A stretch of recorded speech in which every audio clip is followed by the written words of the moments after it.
Praise the Lord. അനുഗ്രഹീതമായ നല്ല സമയത്തിനായി ഞാൻ കർത്താവിനെ സ്തുതിക്കുന്നു, സ്തോത്രം ചെയ്യുന്നു. ഇന്നത്തെ നമ്മുടെ ഈ പ്രോഗ്രാം സ്പോൺസർ ചെയ്തിരിക്കുന്നത് തിരുവനന്തപുരത്തുള്ളതായ ബ്യൂല ടീച്ചറാണ്. കർത്താവിൻ്റെ ദാസി ഓർത്ത് ഞാൻ ദൈവത്തെ സ്തുതിക്കുന്നു, സ്തോത്രം ചെയ്യുന്നു.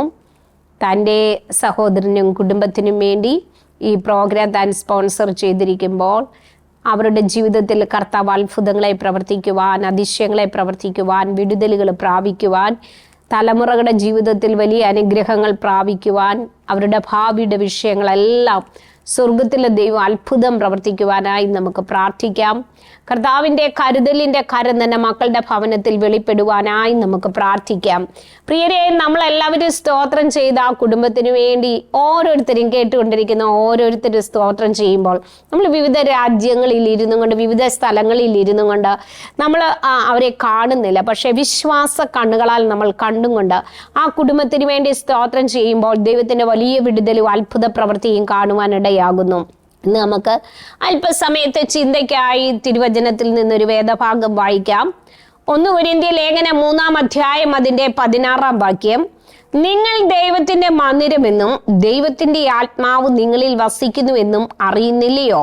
ദൈവത്തിന്റെ മന്ദിരം നശിപ്പിക്കുന്നവനെ ദൈവം നശിപ്പിക്കും. ദൈവത്തിന്റെ മന്ദിരം വിശുദ്ധമല്ലോ, നിങ്ങളും അങ്ങനെ തന്നെ. പരിശുദ്ധാത്മാവ് എന്ന് പറഞ്ഞാൽ ഏക ദൈവമായ പരിശുദ്ധ ത്രിത്വത്തിലെ ഒരു ആളത്വമാണ്. അതായത് പിതാവായ ദൈവത്തോടും പുത്രനായ ദൈവത്തോടും സംസർഗം പുലർത്തിക്കൊണ്ട് ദൈവത്തിന്റെ സ്വഭാവത്തിന്റെ ഭാഗമാണ് പരിശുദ്ധാത്മാവ് എന്ന് പറയുന്നത്. ഹല്ലേലൂയ. പരിശുദ്ധാത്മാവിനെ സംബന്ധിച്ച് ക്രിസ്തീയ ദൈവശാസ്ത്രം ന്യൂമറ്റോളജി എന്ന് പറയുന്നു. ത്രിത്വൈക ദൈവശാസ്ത്ര പ്രകാരം പരിശുദ്ധാത്മാവ് ദൈവത്തിലെ 3-ാമത്തെ ആളത്വമാണ്. 1-ാമത്തെ പിതാവായ ദൈവം, 2-ാമത്തെ പുത്രനായ ദൈവം. അപ്പോൾ ത്രിത്വത്തിലെ 2-ാമത്തെ ആളിൽ നിന്നും വിഭിന്നമായി പരിശുദ്ധാത്മാവിനെ ഒരു മനുഷ്യാവതാരമായി ഒരിടത്തും പഠിപ്പിക്കുന്നില്ല. പിന്നെയോ ആശ്വസിപ്പിക്കുന്നവനും സഹായദായകനുമായി ആയിട്ടാണ് പരിശുദ്ധാത്മാവിനെ കാണിക്കുന്നത്. അത് ഒരു ന്യൂനപക്ഷ ക്രിസ്തീയ വിഭാഗം പരിശുദ്ധാത്മാവ് ഒരു വ്യക്തിയല്ല, മറിച്ച് പിതാവിന്റെ പ്രവർത്തന നിരതയ ശക്തിയായി കരുതുന്നു. എന്നാൽ നമുക്കിവിടെ പരിശുദ്ധാത്മാവിന്റെ ഫലങ്ങളെ കുറിച്ച് നമ്മൾ കാണുവാനിടയാകുന്നു. പ്രിയരെ, പരിശുദ്ധാത്മാവിന്റെ ഫലങ്ങൾ എന്ന് പറയുമ്പോൾ സ്നേഹം, സന്തോഷം, സമാധാനം, ദീർഘക്ഷമ, ദയ, പരോപകാരം, സൗമ്യത, വിശ്വസ്തത, ഇന്ദ്രിയ ജയം. നമ്മൾ പരിശുദ്ധാത്മാവിന്റെ ഫലങ്ങളെല്ലാം ദിനംതോറും നമ്മൾ വചനം വായിക്കുകയും അല്ലെങ്കിൽ നമ്മൾ ധാരാളം പ്രസംഗങ്ങൾ കേൾക്കുകയും ധാരാളം ക്ലാസ്സുകൾ കേൾക്കുകയും പഠിക്കുകയും ഒക്കെ ചെയ്യുന്നതാണ് പരിശുദ്ധാത്മാവിനെ കുറിച്ച്. ഇവിടെ പറയുന്നു സ്നേഹം, ആത്മാവിന്റെ ഫലമാണ് സ്നേഹം എന്ന് പറഞ്ഞാൽ ദൈവത്തോടുള്ള ബന്ധത്തിൽ സ്നേഹം എന്ന് പറയുമ്പോൾ നാമും ദൈവവുമായി അഗാധമായ ഒരു സ്നേഹത്തിലാണ് പരിശുദ്ധാത്മാവ് നമ്മിൽ വെളിപ്പെടുന്നത്. പ്രിയരെ, നമുക്കറിയാമല്ലോ, നമ്മൾ ദൈവസ്നേഹം എന്ന് പറയുന്നത് നമുക്ക് പുത്രനായ യേശുവിനെ പിതാവായ ദൈവം നൽകി തന്ന ദൈവത്തിന്റെ അഗാധമായ ആ സ്നേഹം ദൈവം പ്രദർശിപ്പിക്കുവാൻ ഇടയായി തീർന്നു. അപ്പോൾ നമുക്ക് ആത്മാവിന്റെ ഫലമായിട്ടാണ് സ്നേഹം നമ്മിൽ വ്യാപരിക്കുന്നത്. നമുക്ക് മറ്റുള്ളവരെ സ്നേഹിക്കുവാനും കരുതുവാനും അല്ലെങ്കിൽ പിതാവായ ദൈവത്തെ സ്നേഹിക്കുവാനും ഈ സ്നേഹത്തിന്റെ അപ്പോസ്തലനായ യോഹന്നാൻ പറയുന്നത് തന്നെ നമുക്ക് സ്നേഹത്തിലാണ് ദൈവവുമായിട്ടുള്ള ബന്ധം വരുന്നത്. അവിടെ നിന്നാണ് നമുക്ക് നിത്യജീവനിലേക്ക് പ്രവേശിക്കുവാൻ ഇടയാകുന്നത്. ദൈവസ്നേഹത്തിൽ കൂടെയാണ് അതെല്ലാം ഇടയാകുന്നത്. അതേപോലെ തന്നെ സന്തോഷം എന്ന് പറയുമ്പോൾ സ്നേഹത്തിന്റെ വിജയാഘോഷമാണ് സന്തോഷം എന്ന് പറയുന്നത്. അപ്പോൾ നമുക്ക് സന്തോഷം നമ്മിൽ വെളിപ്പെടേണ്ട ഒരു കാര്യമാണ്. അത് നമ്മൾ ഹൃദയത്തിനകത്ത് ഒതുക്കി വെക്കുന്ന കാര്യമല്ല. സന്തോഷമുള്ളപ്പോൾ നമുക്ക് അറിയാമല്ലോ, അവരിൽ പലവിധമാകുന്ന പ്രകടനങ്ങൾ അത് വെളിപ്പെടുക തന്നെ ചെയ്യും. സന്തോഷം നമ്മൾ ചില വിരുന്നുകൾ ഒക്കെ ആഘോഷിക്കുന്നതിൻ്റെ പിന്നിൽ ഒരു സന്തോഷമുണ്ട്. നമുക്കറിയാം, ബൈബിളിൽ കാണുന്ന ഒരു പിതാവിൻ്റെ 2 പുത്രന്മാരിൽ ഇളയ പുത്രൻ വീട് വിട്ടു പോയി കഴിഞ്ഞപ്പോൾ, നഷ്ടപ്പെട്ടവനായിരുന്നപ്പോൾ ആ പുത്രൻ മടങ്ങി വന്നപ്പോൾ ആ പിതാവ് സന്തോഷത്തിന്റെ ഭാഗമായിട്ടൊരു വിരുന്ന് ആ വീട്ടിൽ ഒരുക്കുന്നതായിട്ട് നമുക്ക് കാണുവാൻ കഴിയുന്നുണ്ടല്ലോ. അപ്പോൾ സന്തോഷം എന്ന് പറയുന്നത് അത് വെളിപ്പെടുത്തേണ്ട ഒരു കാര്യമാണ്. ഈ പരിശുദ്ധാത്മാവ് നമ്മിലേക്ക് വരുമ്പോൾ പരിശുദ്ധാത്മാവിന്റെ ഒരു ഫലമായിട്ടാണ് നമ്മൾ കാണുന്നത് എന്ത്? സന്തോഷം. അത് നമ്മിൽ വെളിപ്പെടുവാനിടയാകുന്നു. അത് ആരുമായിട്ടാണേലും ഏത് വിഷയത്തിലാണേലും ആ സന്തോഷം വരുമ്പോൾ അത് വെളിപ്പെടുക തന്നെ ചെയ്യും പ്രിയരെ. അതേപോലെ തന്നെ സമാധാനം എന്ന് പറഞ്ഞാൽ സ്നേഹത്തിൽ ആശ്രയിച്ച് വിശ്രമിക്കുന്നതാണ് സമാധാനം എന്ന് പറയുന്നത്. അപ്പൊ നമ്മൾ ദൈവമാണല്ലോ സ്നേഹമെന്ന് പറയുന്നത്. സ്നേഹമെന്ന് പറയുന്നത് ദൈവമാണ്. ആ ദൈവത്തിൽ ആശ്രയിച്ചിട്ട് നമ്മൾ വിശ്രമിക്കുന്നതാണ് സമാധാനം എന്ന് പറയുന്നത്. നമ്മൾ പറയല്ലേ, ആൾക്കാർ പറയല്ലേ, ഒരു സമാധാനവും ഇല്ല എന്ന് പറയും. കാരണം എന്നാ? ദൈവത്തിൽ ആശ്രയിക്കാൻ പറ്റുന്നില്ല.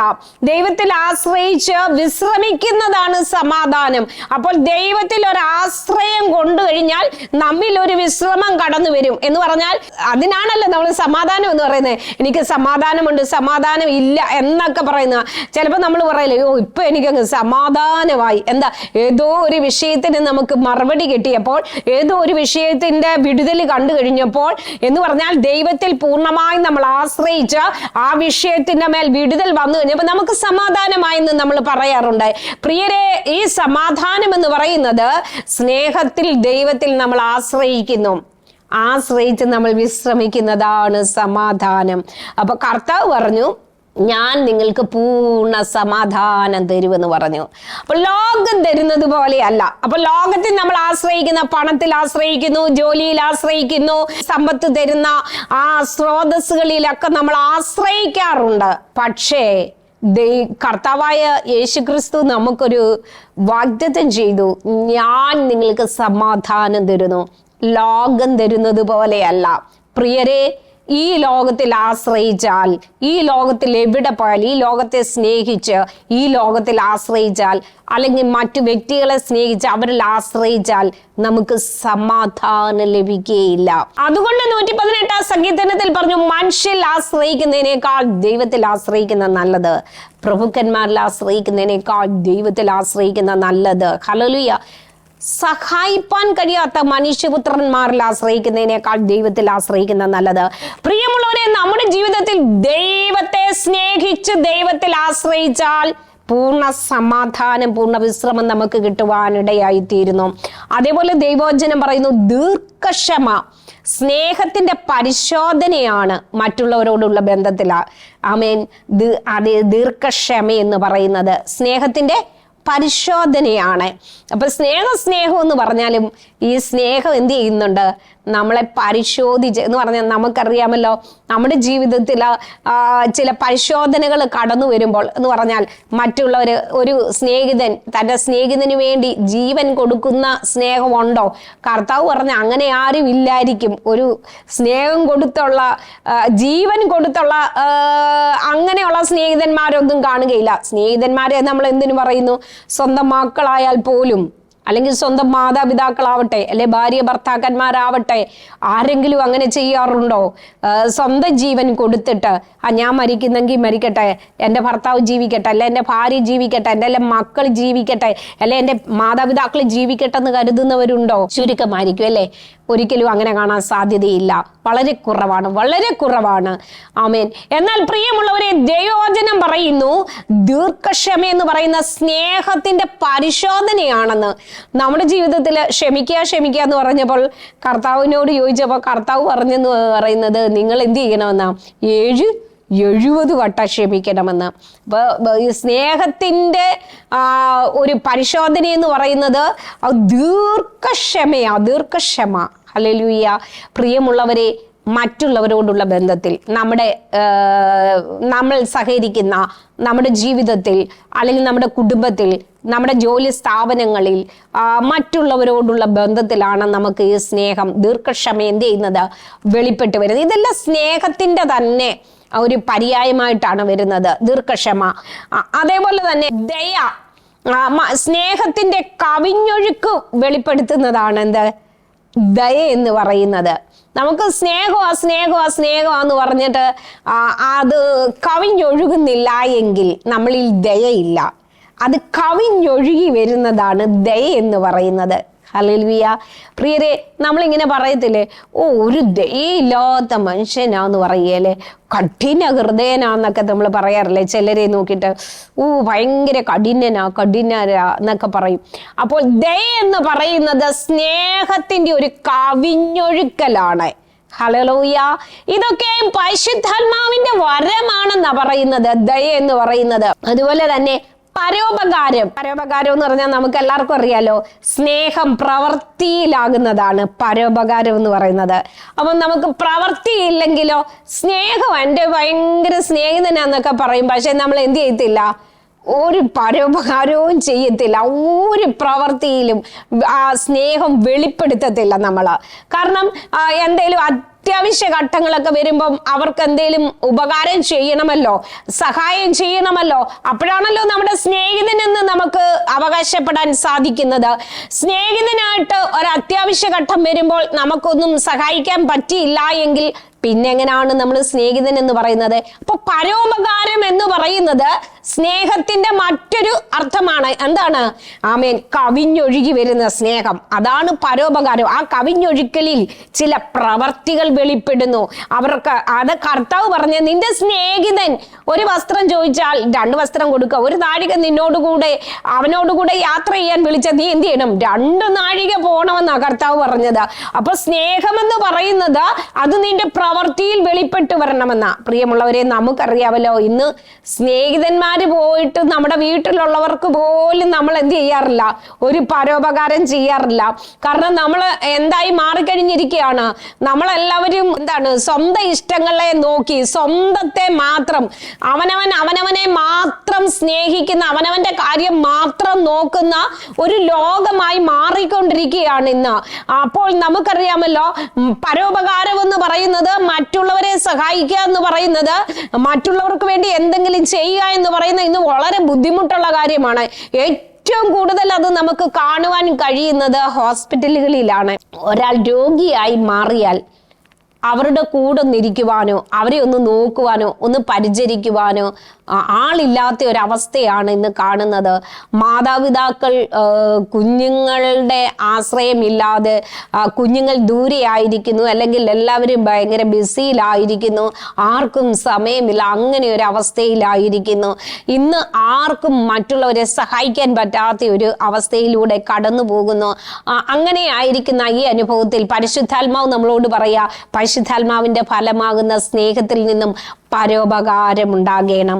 അതേപോലെ തന്നെ വിശ്വസ്തത സ്നേഹത്തിന്റെ പോരാട്ടമാണ്.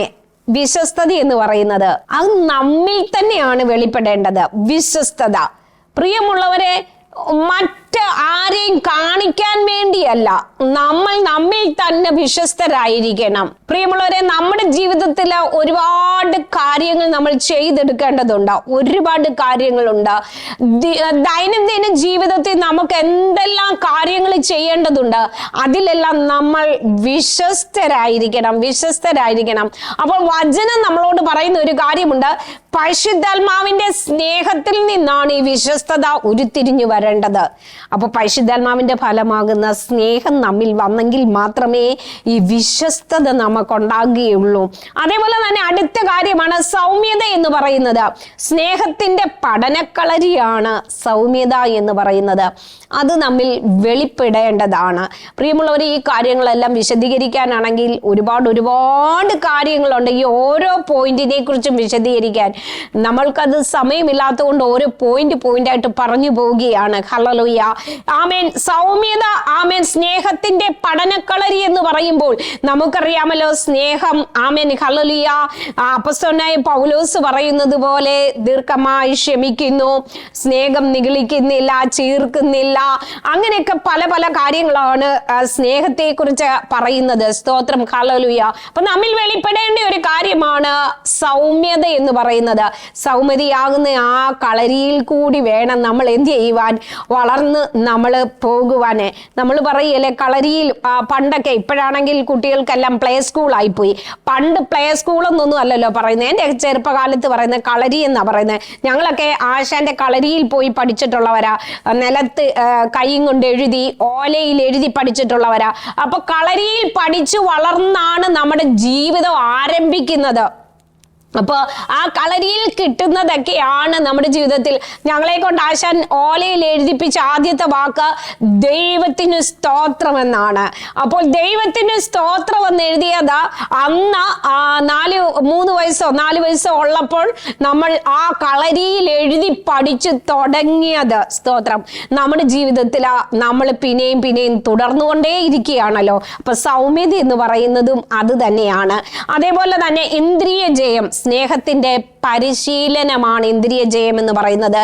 പ്രിയമുള്ളവരെ, പരിശുദ്ധാത്മാവിന്റെ ഫലത്തെ കുറിച്ചാണ് നമ്മൾ ഇതുവരെയും കേട്ടത്. ആമേൻ, ഹല്ലേലൂയ. അങ്ങനെയാണെങ്കിൽ ഇനിയും ആമേൻ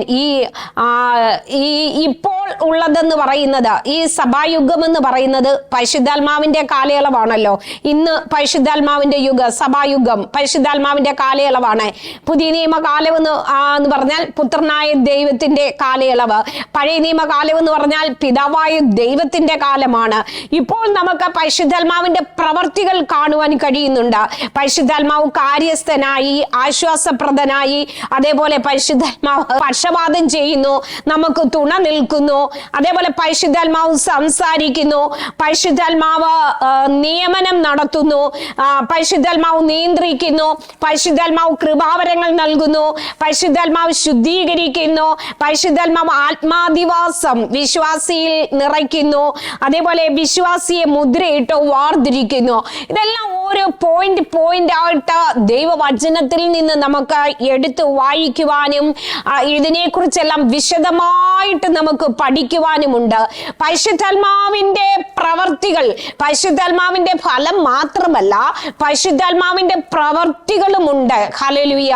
പ്രിയമുള്ളവരെ, കാര്യസ്ഥൻ എന്ന് പറഞ്ഞാൽ ആശ്വാസപ്രദനായ പരിശുദ്ധാത്മാവ് നമ്മളെ ഹല്ലേലൂയ ദിനംതോറും ഹല്ലേലൂയ വഴി നടത്തുന്ന ഈ പരിശുദ്ധാത്മാവ് കാര്യസ്ഥൻ നമ്മുടെ ജീവിതത്തിലെ എല്ലാ കാര്യങ്ങളും പരിശുദ്ധാത്മാവിനെ നമ്മൾ ഭരമേൽപ്പിക്കുന്നു. നമ്മുടെ എല്ലാ വിഷയങ്ങളും പരിശുദ്ധാത്മാവിനെ നമ്മുടെ ജീവിതത്തിന്റെ ആകെ വരവുകളും ചെലവുകളും എല്ലാം പരിശുദ്ധാത്മാവാകുന്ന കാര്യസ്ഥനെ അങ്ങോട്ട് ഫലമേൽപ്പിച്ചു കഴിയുമ്പോൾ എല്ലാം പരിശുദ്ധാത്മാവ് നന്നായി ചെയ്യുവാനിടയായി തീരുന്നു. പരിശുദ്ധാത്മാവാകുന്ന കാര്യസ്ഥനെ ഏൽപ്പിച്ചു കഴിഞ്ഞാൽ നമ്മുടെ ജീവിതത്തിൽ തെറ്റുപറ്റാതെ നല്ലൊരു ജീവിതം മുൻപോട്ട് കൊണ്ടുപോകുവാൻ, വിജയപ്രദമായ ജീവിതം, നമ്മുടെ ജീവിതം പരാജയപ്പെടാതെ മുൻപോട്ട് പോകുവാൻ ഇടയായി തീരുന്നു. അതുപോലെ ആശ്വാസപ്രദൻ എന്ന് പറയുമ്പോൾ നമുക്കറിയാമല്ലോ, ആശ്വസിക്കുവാൻ കഴിയാത്ത ധാരാളം ദുഃഖവേളകളും പ്രതികൂല വേളകളും നമ്മുടെ ജീവിതത്തിൽ കടന്നു വരും. പക്ഷേ അവിടെയൊക്കെയും ഈ പരിശുദ്ധാത്മാവ് ആശ്വാസപ്രദനായി ഇറങ്ങി വരാറുണ്ട്. ഹല്ലേലൂയ. പ്രിയമുള്ളവരെ, നമുക്ക് വേദനിക്കുന്ന അനുഭവങ്ങൾ കടന്നു വരുമ്പോൾ, നമ്മുടെ ഹൃദയം തകരുമ്പോൾ, നമുക്ക് ഹല്ലേലൂയ ആശ്വാസം കണ്ടെത്തുവാൻ കഴിയാത്ത വേളകൾ കടന്നു വരുമ്പോൾ പരിശുദ്ധാത്മാവ് ആശ്വാസപ്രദനായി നമ്മുടെ അരികിലേക്ക് ഇറങ്ങി വരുന്നു. ഒരു അമ്മ തന്റെ കുഞ്ഞിനെ ആശ്വസിപ്പിക്കുന്നത് പോലെ, ഒരു സ്നേഹിതൻ തന്റെ സ്നേഹിതനെ ആശ്വസിപ്പിക്കുന്നത് പോലെ ഹല്ലേലൂയ പരിശുദ്ധാത്മാവ് നമ്മെ ആശ്വസിപ്പിക്കുവാൻ ഇടയായി തീരുന്നു. അതേപോലെ പക്ഷപാതം ചെയ്യുന്ന പരിശുദ്ധാത്മാവ് നമുക്കറിയാമല്ലോ, റോമാലേഖനത്തിൽ പറയുന്നു, ഔവണ്ണം പരിശുദ്ധാത്മാവും നമ്മുടെ ബലഹീനതയ്ക്ക് തുണ നിന്നുകൊണ്ട് നമുക്ക് വേണ്ടി പിതാവിന്റെ സന്നിധിയിൽ പക്ഷപാതം ചെയ്യുന്നു. ഈ പരിശുദ്ധാത്മാവ് പക്ഷപാതം ചെയ്യുക എന്ന് പറഞ്ഞാൽ നമുക്ക് വേണ്ടി ഇടിവിൽ നിൽക്കുക, നമുക്ക് വേണ്ടി പിതാവിനോട് സംസാരിക്കുക, നമ്മളെ താങ്ങിക്കൊണ്ട് നമ്മളെ സഹായിക്കണമേ എന്ന് പിതാവിന്റെ സന്നിധിയിൽ നമുക്ക് വേണ്ടി ഇടിവിൽ നിൽക്കുന്ന ഒരു സഹായകനായി പരിശുദ്ധാത്മാവ് നിൽക്കുകയാണ്. ഈ പരിശുദ്ധാത്മാവ് നമ്മുടെ പ്രാർത്ഥനയിൽ നമ്മെ സഹായിക്കുന്നു. കാരണം എങ്ങനെ പ്രാർത്ഥിക്കണമെന്ന് നമുക്കറിയത്തില്ല, ഏത് വിധത്തിലാ പ്രാർത്ഥിക്കേണ്ടതെന്ന് നമുക്കറിയില്ല. അപ്പോൾ നമ്മൾ പ്രാർത്ഥിക്കുമ്പോൾ പരിശുദ്ധാത്മാവ് നമ്മെ സഹായിക്കുന്നു. എങ്ങനെ പ്രാർത്ഥിക്കണമെന്ന് പരിശുദ്ധാത്മാവാണ് നമ്മളെ സഹായിക്കുന്നത്. അപ്പോൾ നമ്മൾ ബുദ്ധിയിൽ ചില വാക്കുകൾ പ്രാർത്ഥിച്ചു തുടങ്ങുമ്പോൾ ചിലപ്പോൾ നമ്മുടെ ബുദ്ധി പോലും അഫലമായി മാറിക്കൊണ്ട് പരിശുദ്ധാത്മാവ് നമ്മിൽ പ്രാർത്ഥന നയിക്കുകയും ആത്മാവിൽ പ്രാർത്ഥിച്ച് ആ പ്രാർത്ഥന പര്യവസാനിക്കുകയും ചെയ്യുന്നു. ആ പ്രാർത്ഥനയിൽ വലിയ വിടുതലുകൾ സംഭവിക്കുന്നു. കാരണം എന്താ? പരിശുദ്ധാത്മാവ് നമുക്ക് വേണ്ടി പക്ഷപാതം ചെയ്തതുകൊണ്ടാണ്, പ്രാർത്ഥനയിൽ സഹായിച്ചതുകൊണ്ടാണ്. അതുകൊണ്ടാണ് പൗലോസ് അപ്പോസ്തലൻ പറയുന്നത്, ഞാൻ ബുദ്ധിയിൽ പ്രാർത്ഥിക്കും, പരിശുദ്ധാത്മാവ് കൊണ്ടും പ്രാർത്ഥിക്കും. ഞാൻ ബുദ്ധിയിൽ പാടും, പരിശുദ്ധാത്മാവ് കൊണ്ടും പാടും. ഹല്ലേലൂയ. പ്രിയരെ, നമ്മുടെ ജീവിതത്തിലും ആമേൻ ഹല്ലേലൂയ, ബുദ്ധിയിൽ പ്രാർത്ഥിച്ചത് കൊണ്ടും ബുദ്ധിയിൽ പാടിയത് കൊണ്ടും പലപ്പോഴും നമുക്ക് പ്രാർത്ഥനയ്ക്ക് മറുപടി കിട്ടണമെന്നില്ല, ആ പാട്ട് വിജയിക്കണമെന്നില്ല. പക്ഷേ പരിശുദ്ധാത്മാവിൽ പ്രാർത്ഥിച്ചാൽ, പരിശുദ്ധാത്മാവിൽ പാടിയാൽ അത് നമ്മുടെ ജീവിതത്തിൽ അനുഗ്രഹമായി തീരും. നമ്മുടെ കൂടെയുള്ളവർക്കും അത് അനുഗ്രഹമായി തീരും, വിടുതലായി തീരുവാനിടയായി തീരുന്നു. ഹല്ലേലൂയ. അതേപോലെ പരിശുദ്ധാത്മാവ് നമുക്ക് 1 കൊരിന്ത്യർ ലേഖനം 12-ാം അധ്യായം വായിക്കുമ്പോൾ അതിന്റെ 11-ാം വാക്യത്തിൽ പറഞ്ഞു, കൃപാവരങ്ങളെ എല്ലാം പരിശുദ്ധാത്മാവ് നൽകി തരുന്നു. നമുക്ക് വേണ്ടതായ എല്ലാ കൃപാവരങ്ങളും സ്വർഗത്തിലുള്ള സകല ആത്മീക അനുഗ്രഹങ്ങളാലും ക്രിസ്തുയേശുവിൽ നമ്മളെ നിറയ്ക്കുന്നത് ഈ പരിശുദ്ധാത്മാവാണ്. ഹല്ലേലൂയ. പ്രിയമുള്ളവരെ, എല്ലാ കൃപാവരങ്ങളും നമുക്ക് നൽകി തരുന്നു. പ്രവചിക്കണമോ, വ്യാഖ്യാനിക്കണമോ, രോഗികൾക്ക് വേണ്ടി പ്രാർത്ഥിക്കണമോ, ഭൂതങ്ങളെ പുറത്താക്കണമോ, മറ്റുള്ളവരെ സഹായിക്കണമോ, അങ്ങനെ എന്തെല്ലാം കൃപകൾ, എന്തെല്ലാം കൃപാവരങ്ങളുണ്ടോ അതെല്ലാം പരിശുദ്ധാത്മാവ് നമുക്ക് നൽകി തരുവാനിടയായി തീരുന്നു. അതേപോലെ പരിശുദ്ധാത്മാവ് മുദ്രയിട്ട് വിശ്വാസിയെ വേർതിരിക്കുന്ന എഫെസ്യ ലേഖനം 1-ാം അധ്യായത്തിന്റെ 14-ാം വാക്യത്തിലും 4:30 പറയുന്നു, പരിശുദ്ധാത്മാവ് മുദ്രയിട്ട് വേർതിരിക്കുന്നു. അപ്പോൾ നമ്മള് പരിശുദ്ധാത്മാവിന്റെ ഒരു മുദ്ര, സീല് ഒരു വിശ്വാസിയിൽ വരുന്നു. ആ വിശ്വാസി സ്വർഗത്തിന് വേണ്ടി വേർതിരിക്കപ്പെട്ട വ്യക്തിയാണ്, നിത്യജീവന് വേണ്ടി വേർതിരിക്കപ്പെട്ട വ്യക്തിയാണ്, സ്വർഗത്തിലെ സകല നന്മകൾക്കും അവകാശിയായി മാറുന്നു, വേർതിരിക്കപ്പെട്ട വ്യക്തിയായി മാറുന്നു. അപ്പൊ പരിശുദ്ധാത്മാവിന്റെ പ്രവർത്തികൾ വലിയ പ്രവർത്തികളാണല്ലോ പരിശുദ്ധാത്മാവ് ചെയ്തുകൊണ്ടിരിക്കുന്നത്. നമ്മൾ ആ പ്രവൃത്തിയിലൊക്കെയും സന്തോഷിപ്പാൻ ഇടയായി തീരണം.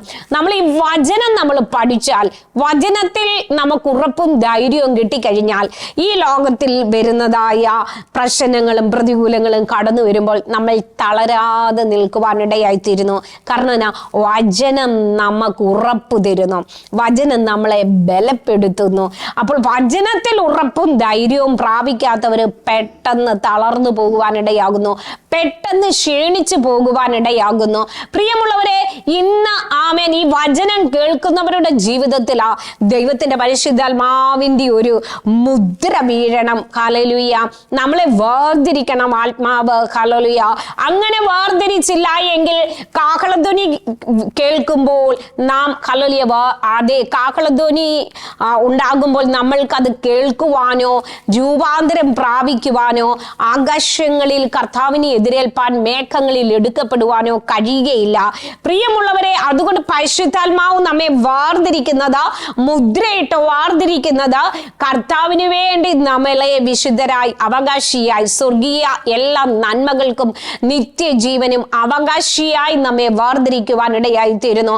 അതുകൊണ്ട് ഈ ലോകത്തിലെ ചെറുതും വലുതുമായ അനവധി വാക്തത്വങ്ങളും അല്ലെങ്കിൽ കാര്യങ്ങളും അല്ലെങ്കിൽ നന്മകളും കാണിച്ചും കൊണ്ട് പിശാച് നമ്മളെ ദൈവത്തിന്റെ പരിശുദ്ധാത്മാവിൽ നിന്ന് നമ്മളെ അകറ്റിക്കളയും. ആ ഒരു ചതിയിൽപ്പെടാതെ പരിശുദ്ധാത്മാവിൽ നമ്മൾ എന്തായിരിക്കണം? വേർതിരിയപ്പെട്ടവരായി, ആത്മാവിനാൽ മുദ്ര പ്രാപിച്ചവരായി തീരുവാൻ ദൈവത്തിന്റെ പരിശുദ്ധാത്മാവ് നമ്മെ സഹായിക്കട്ടെ.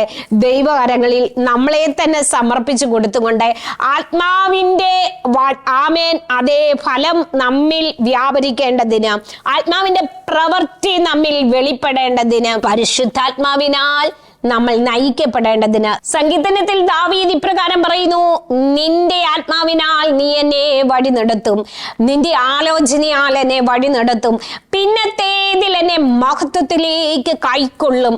കർത്താവ് അത് തന്നെയാണ് പറഞ്ഞത്, ഞാൻ പോയാൽ കാര്യസ്ഥൻ നിങ്ങളുടെ അടുക്കലേക്ക് വരും, കാര്യസ്ഥൻ വന്നു കഴിഞ്ഞാലോ സകല സത്യത്തിൽ നിങ്ങളെ വഴി നടത്തും, സകലവും നിങ്ങൾക്ക് പറഞ്ഞു തരും. പ്രിയരെ, ഇന്ന് ഈ ദൈവത്തിന്റെ പരിശുദ്ധാത്മാവിനാൽ നമുക്ക് ആനന്ദിപ്പാൻ ഇടയായി തീരണം. ആത്മാവ് നമ്മുടെ ഉള്ളിൽ കവിഞ്ഞൊഴുകുന്ന ഒരു അനുഭവമായി തീരണം. സങ്കീർത്തനത്തിൽ പറഞ്ഞ പോലെ 45-ാം സങ്കീർത്തനത്തിൽ പറഞ്ഞ പോലെ ലാവണ്യം നിന്റെ അധരങ്ങളിൽ മേൽ പകർന്നിരിക്കുന്നു. അതുകൊണ്ട് ഹല്ലേലൂയ, അതേ ലാവണ്യം പരിശുദ്ധാത്മാവിന്റെ കൃപ നമ്മുടെ നാവിന്മേൽ പകർന്നിരിക്കുന്നത് കൊണ്ട്, നമ്മുടെ നാവിന്മേൽ പകർന്നിരിക്കുന്നത് കൊണ്ട് ഹല്ലേലൂയ, കർത്താവിന്റെ ആത്മാവ് പറയുകയാണ്, എന്റെ നാവ് സമർത്ഥനായ ലേഖകന്റെ എഴുത്ത് എഴുത്തുകോലായി മാറുകയാണ്. അതേ പരിശുദ്ധാത്മാവാകുന്ന ആ ലേഖകന്റെ എഴുത്തുകോലായി നമ്മുടെ നാവിനെ പരിശുദ്ധാത്മാവ് ഉപയോഗിക്കാൻ ആഗ്രഹിക്കുന്നു. ആരിന്ന് വചനം കേൾക്കുന്നവരിൽ ഏത് വ്യക്തിയായിരുന്നാലും പരിശുദ്ധാത്മാവിന് വിധേയപ്പെട്ടു കൊടുത്താൽ, ആത്മാവിനായി നമ്മെ തന്നെ സമർപ്പിച്ചാൽ, ആത്മാവ് നമ്മിലേക്ക് വ്യാപരിക്കുകയും ആത്മാവിന്റെ ഒരു എഴുത്തുകോലായി നമ്മുടെ നാവിനെ ദൈവാത്മാവ് ഉപയോഗിക്കുകയും ചെയ്യും. ഹല്ലേലൂയ. അതുകൊണ്ട് ഇന്ന് ഈ കേൾക്കപ്പെട്ട വചനം നമ്മുടെ ജീവിതത്തിൽ അനുഗ്രഹമായി തീരുവാൻ നമ്മളെ തന്നെ താഴ്ത്തി സമർപ്പിക്കാം. നമുക്കൊരു വാക്ക് പ്രാർത്ഥിക്കാം. പരിശുദ്ധ ദൈവമേ, സ്വർഗീയ പിതാവേ, അങ്ങയുടെ തിരുസന്നിധിയിലേക്ക് ഞങ്ങളെ താഴ്ത്തി സമർപ്പിക്കുന്നു. ഇന്ന് ഈ വചനം കേട്ട വ്യക്തികളുടെ മേൽ കർത്താവേ, എവിടെയായിരുന്നാലും ദൈവത്തിന്റെ ആത്മാവിന്റെ ശക്തി വ്യാപരിച്ച്, കൃപ വ്യാപരിച്ച് തന്റെ ജനത്തെ അവിടുന്ന് അനുഗ്രഹിക്കുമാറാകണമെന്ന് പ്രാർത്ഥിക്കുന്നു. പരിശുദ്ധാത്മാവേ, അങ്ങയുടെ വചനത്താലും ശക്തിയാലും തന്റെ ജനത്തെ നിറയ്ക്കണമെന്ന് പ്രാർത്ഥിക്കുന്നു. ദൈവകൃപ തന്റെ മക്കളിൽ വ്യാപരിക്കട്ടെ. വിഷയങ്ങളുടെ മേൽ വിടുതൽ വ്യാപരിച്ച് ഒരു വലിയ ദൈവപ്രവൃത്തി മക്കളിൽ വ്യാപരിക്കുവാൻ ഇടയാകണം. വചനത്തിൽ ഉറപ്പും ധൈര്യവും പ്രാപിക്കുവാൻ ഇടയാകണമെന്ന് പ്രാർത്ഥിക്കുന്നു. ക്ഷീണിച്ചു പോകാതെ, തളർന്നു പോകാതെ കർത്താവിന് വേണ്ടി പ്രയോജനമുള്ളവരായി തീരുവാൻ ദൈവാത്മാവ് സഹായിക്കണമെന്ന് പ്രാർത്ഥിക്കുന്നു. വിശേഷാൽ ഇന്ന് ഈ പ്രോഗ്രാം സ്പോൺസർ ചെയ്ത തിരുവനന്തപുരത്തുള്ളതായ ബീല ടീച്ചറിന് വേണ്ടി പ്രാർത്ഥിക്കുന്നു. തന്റെ സഹോദരനും കുടുംബത്തിനും വേണ്ടി പ്രാർത്ഥിക്കുന്നു. പ്രിയ മക്കളുടെ ജീവിതത്തിൽ അത്ഭുതം പ്രവർത്തിക്കണമെന്ന് പ്രാർത്ഥിക്കുന്നു. കർത്താവേ, ഏതെല്ലാം വിഷയങ്ങൾ ഞങ്ങൾ അങ്ങയുടെ സന്നിധിയിൽ വെച്ചിട്ടുണ്ടോ, ആ വിഷയങ്ങളുടെ മേലെല്ലാം ദൈവപ്രവൃത്തി വെളിപ്പെടുവാൻ സ്വർഗമിടയാക്കണം, സഹായിക്കണമെന്ന് പ്രാർത്ഥിക്കുന്നു. പിതാവിന്റെയും പുത്രന്റെയും പരിശുദ്ധാത്മാവിന്റെയും നാമത്തിൽ മക്കളെ, തന്റെ ജനത്തെ ഞാൻ അനുഗ്രഹിച്ച് പ്രാർത്ഥിക്കുന്നു. സ്വർഗം അനുഗ്രഹിച്ചിരിക്കയാൽ സ്തോത്രം. അത്ഭുതങ്ങളെ പ്രവർത്തിച്ചിരിക്കയാൽ സ്തോത്രം. യേശു കർത്താവിന്റെ നാമത്തിൽ തന്നെ ആമേൻ. പ്രിയരെ, ഇന്ന് ഈ പ്രോഗ്രാം കണ്ടുകൊണ്ടിരിക്കുന്ന എല്ലാ പ്രിയപ്പെട്ടവർക്കും ക്രിസ്തുയേശുവിൽ എൻ്റെ വന്ദനം അറിയിക്കുന്നു. നിങ്ങളുടെ പ്രാർത്ഥനാ വിഷയങ്ങൾ സ്ക്രീനിൽ കാണുന്ന ഫോൺ നമ്പറിൽ ഞങ്ങളെ വിളിച്ചറിയിക്കുക. ഞങ്ങൾ നിങ്ങൾക്കായി പ്രാർത്ഥിക്കുന്നതാണ്. അനേക രാജ്യങ്ങളിൽ നിന്നൊക്കെ, പല രാജ്യങ്ങളിൽ നിന്നും അനേക പ്രിയപ്പെട്ടവർ വിളിക്കുവാനിടയായിക്കൊണ്ടിരിക്കുന്നു. നിങ്ങളുടെ എല്ലാ സഹകരണത്തിനും, എല്ലാ കൂട്ടായ്മയ്ക്കും ഞാൻ നന്ദി പറയുന്നു. ദൈവമായ കർത്താവ് പിന്നെയും ധാരാളമായി അനുഗ്രഹിക്കുമാറാകട്ടെ.